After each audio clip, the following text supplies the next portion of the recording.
सांगली शहरातील मध्यवर्ती ठिकाणी असलेल्या अण्णाज नवतरंग मोबाईल दुकानाला आज पहाटेच्या सुमारास भीषण आग लागली। अचानक आग लागल्याने मोठा गोंधळ निर्माण झाला होता।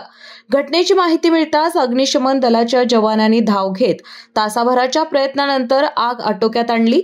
मात्र या आगीत दुकानातील मोबाईल, महागडे एलईडी सह इतर साहित्य जळून सुमारे 1 कोटींचं नुकसान झालं आहे। सांगलीतील आझाद चौक येथील एका इमारतीमध्ये अनेक मोबाईलची दुकाने आहेत। याच ठिकाणी अण्णाज नवतरंग मोबाईल शॉपी नावाने भव्य मोबाईल आणि ॲक्सेसरीजचं दुकान आहे।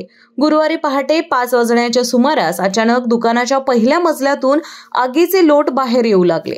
या ठिकाणी असलेल्या एका हॉटेल कर्मचारी आणि वॉचमनच्या निदर्शनास सदरची बाब आली। त्यांनी तातडीने याची माहिती दुकान मालक आणि अग्निशमन पथकाला दिली। अग्निशमनच्या जवानांनी तात्काळ घटनास्थळी धाव घेत आगीवर नियंत्रण मिळवण्यासाठी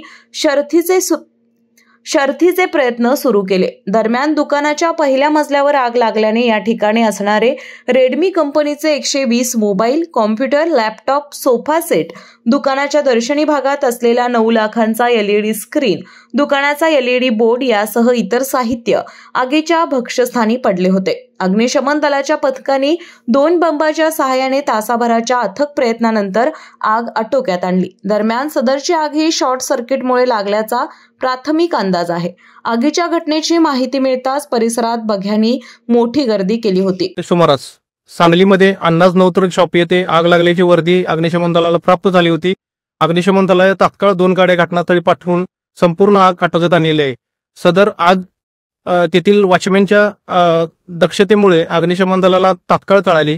सदरचे पाठवण आरके सर्व्हिसेस या नावाने ओळखले जाणारे एजन्सीचे होते।